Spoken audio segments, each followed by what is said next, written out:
here's the way we're doing it. Is I got 8 subjects that we're going to go through. And in between subjects, we're going to return here where the alerts are on. See? 2 + 2 is 4. -1, that's frequent maths. Oh, perfect, Timber. Put it up for me. Put it up for me. So, we're going to come back here. We can go through the alerts, whether those donos, bits, follows, subs. We're going to, in between sections, go here. But I am going to ignore chat. Like, the reason you guys are far away from me is because I can't get thrown off as I'm talking tonight. We are going to...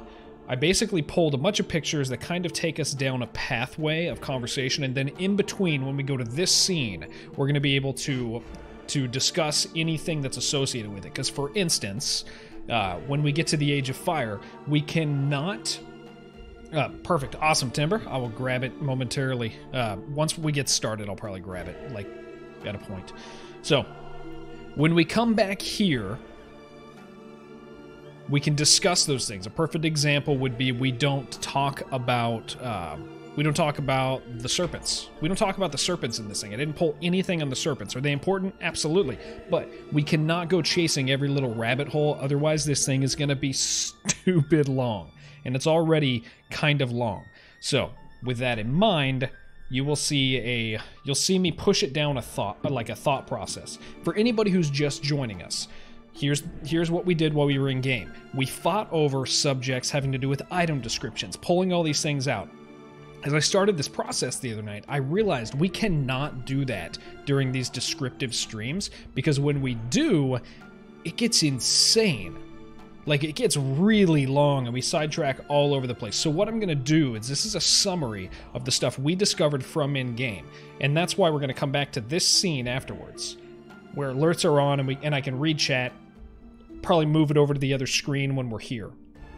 And the reason we can do it this way is that'll allow us people to be like, hey, what about this? Doesn't this thing matter? Katie Fox, welcome. So, we are about 150 hours into our research of this stuff. I feel like we have the most consistent vision of what Dark Souls is, as far as the key storyline. And the very first scene that we're going to go to will explain why that is, and why we have come up with a more consistent view of the story than I can say anyone I've seen. So, I think we should just get started. Thank you guys for coming. I hope you have a great time, and if I say anything that you disagree with, we can talk about it after, and we can come to consensus, but I think I'm sharing the general consensus of our community on most of these things. So, let's go ahead and start. We're going to start our lore crawl with the principles of our lore crawl. This is something that's really, really important to us. This is the reason we are able to come to the conclusions we have. One of the challenges people have with Miyazaki's work is they see influence. They see influence and they allow those things to influence the current story that he is telling us. With that in mind, a good example of what that is the Hunter's Mark in Bloodborne. The Hunter's Mark in Bloodborne, I love to use an example of why you don't go down that course, and then I'll explain to you our primary principles. We let Miyazaki interpret Miyazaki.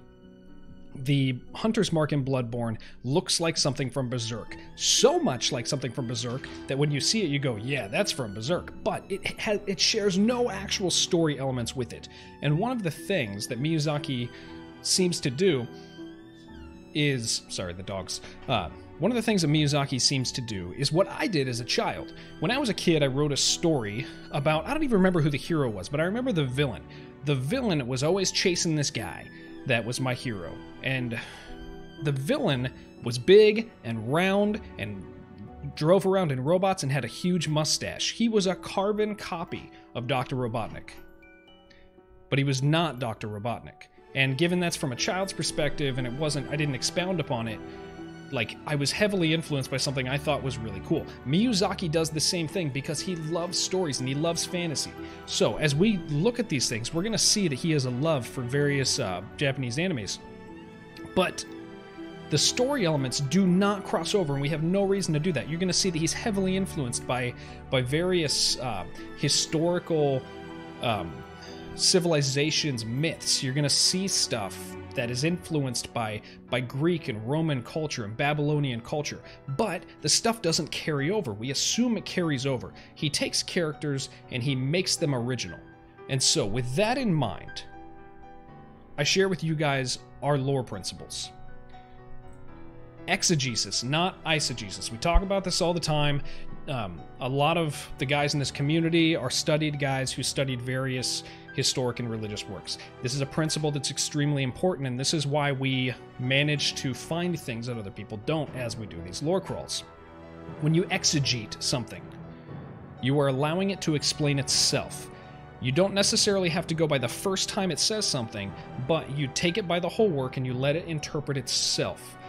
Eisegete, to eisegete a thing is to take an idea that you have and jam it into the text. And in a minute here, after I share another couple things, I will show to you guys a perfect example and something that is going to make you guys go, oh, we've been guilty of that this entire time. We also use the most simplistic answers that make sense. If something is consistent, if something just is, then we just take it. We don't look for a more complicated answer. When you do, you get into fan theory. And because of this, we look for the author's intentions. We look for what he meant for us to walk away with.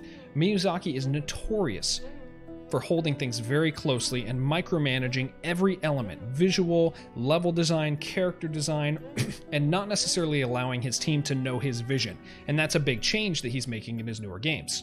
So, a perfect example of this is this quote, how people misunderstand things, and how we ourselves did before we did this lore through. The flow of time itself is convoluted, with heroes centuries old, phasing in and out. Everybody bases an absurd amount of Dark Souls lore on a misunderstanding of this. We need to let it say what it says. Everybody holds on to the flow of time convoluted, but it explains itself immediately following. It says, well, how is the flow of time convoluted? With heroes centuries old phasing in and out. And this is one of the things that we hold on to, and why I feel that we have such a consistent view. Is before, when I first played Dark Souls 3, I saw characters that I thought were supposed to be dead. And were dead in my own game, because I'd done things that were not the story that they allowed you to do as the player. And so I took this to mean that stuff happened, but time is convoluted, so it also didn't happen, and there's multiple universes. No, it doesn't say that. It literally says time is convoluted because heroes, centuries old, phase in and out. They go places, they go to times that they're not supposed to be. It doesn't mean the world, that time falls in on itself. And we experience this as a character when we ourselves phase in and out of various times. There's a lot of time travel in this game. But with that in mind, we take it for what it says. We don't add to that. And so this is a good example how people do not understand how to properly exegete. You just let it say what it says, and it interprets itself. So, that is our lore principle. And then between each scene, we are going to come back here, and I can look at chat, I can catch up, I can see if there's any events. And if anybody has any questions, we can talk about it real quick. And we can be here as long as we want. These are the things that we'll actually cut out. So when you don't see anything on the screen, when we finally do the final cut of it, it is what it is. So does anybody have any questions about why we do that and why that's the right way to handle this? In my opinion, it's the right way to approach it as somebody who respects the author's intentions. Your approach to lore crawling is literally the same as your seminary education. Well, there's a reason for that, Too Lame. Me and a bunch of the boys went to Bible college. And that is, like, The thing about people who read historical texts and religious books appropriately is you let it say what it says, and then you try to figure out what it says. Nerds, yeah. So that's how we do it. So, unless anybody has anything to say, we're going to go ahead and start with the prelude. We will not be getting to Dark Souls 3 until we do a couple more sections, because the background is supposed to... It's so important for Dark Souls 3. Now, again, when we go through these sections, you're going to be like, you forgot about this thing. Totally fine, dude. Not a big deal.